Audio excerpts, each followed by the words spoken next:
Man adopts 9 abandoned black babies when no one else would. 46 years later, this happened. The autumn rain hammered against the windows of St. Mary's orphanage as Richard Miller pushed through the heavy oak doors, his work boots leaving muddy prints in the worn linoleum. He hadn't meant to come here. His truck had simply surrendered to the storm 3 blocks away, steam rising from its hood like a final breath. All he'd wanted was to use a phone. But then he heard them. The sound drifted down the corridor like a broken hymn, babies crying in discordant waves that seemed to pulse through the walls themselves. Richard followed the sound, his calloused hand trailing along the peeling paint of the hallway until he reached a doorway bathed in harsh fluorescent light. 9 cribs crowded the small room like boats adrift in still water. Inside each one, a baby girl with skin like burnished copper and eyes wide as autumn moons. Their cries weren't uniform. Some were sharp and desperate, others soft and pleading, creating a symphony of abandonment that made Richard's chest tighten. They came together. The voice belonged to a young nurse whose uniform hung loose on her tired frame. She stood beside him, watching the babies with the weary compassion of someone who had seen too much. "Left on the church steps in February," she continued, her voice barely above a whisper. 9 of them, wrapped in the same yellow blanket, no names, no notes, just 9 lives bundled together like a secret. Richard couldn't tear his eyes away. One baby had stopped crying and was staring at him with an intensity that seemed impossible for someone so small. Her tiny fist was pressed against her mouth, and when she pulled it away, she smiled, a gummy, radiant expression that hit him like a physical blow. "No one wants them," the nurse said, and her words carried the weight of a funeral dirge. "People come in willing to take 1, maybe 2 if they're feeling generous, but never all 9. They'll have to be separated eventually." Separated. The word carved through Richard like a blade, conjuring images of these sisters scattered across the state like seeds on barren ground. He thought of Anne, of her final words whispered in that sterile hospital room 2 years ago.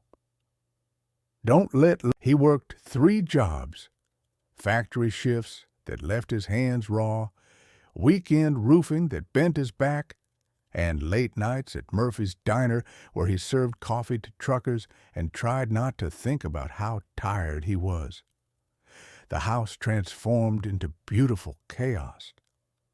9 cribs lined the living room like a miniature village. Bottles boiled constantly on the stove. Laundry lines sagged under the weight of tiny clothes that seemed to multiply overnight. Richard learned to braid hair with fingers more accustomed to machinery, discovered which lullabies soothed which child, and developed the ability to count breaths in the dark when anxiety kept sleep at bay. The stares followed them everywhere.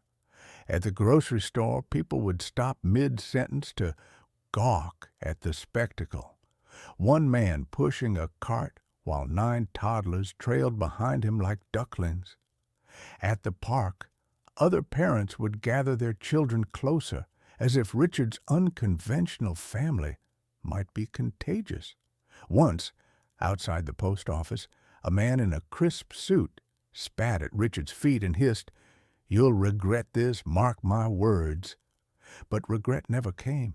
Instead came moments that blazed in his memory like struck matches. The first time all 9 laughed simultaneously, creating a sound so pure and joyful it seemed to lift the roof. The sight of them crawling in the single file down the hallway, babbling to each other in a language only they understood. The weight of 9 small bodies curled against him during a power outage, their breathing synchronized like a gentle tide. Each girl bloomed into her own unique rhythm. Sarah's laugh could shake windows, while Ruth clung to his shirt whenever strangers approached. Naomi and Esther formed a mischievous alliance, forever conspiring to raid the cookie jar. Leah possessed an old soul's tenderness, always the first to comfort a crying sister. Mary walked first, her determination fierce as a flame. Hannah, Rachel, and little Deborah moved through the world as a unit, their whispered games filling every corner of the house with life.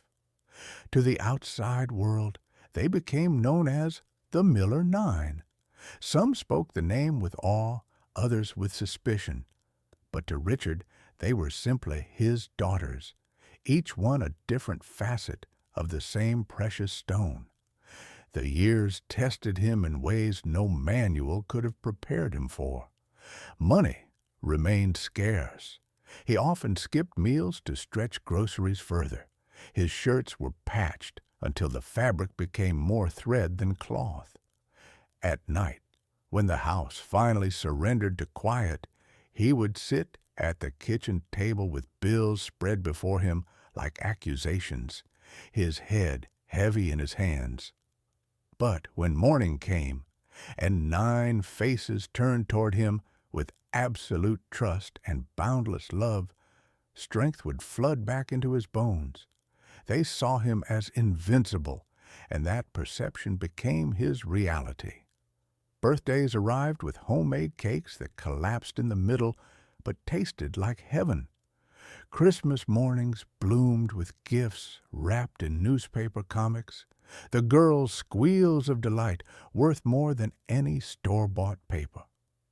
Summer evenings found them crowded onto one blanket in the backyard, gazing at stars, while Richard told stories about Anne, the mother they'd never known but who lived in every sacrifice he made. Against all odds, the girls flourished.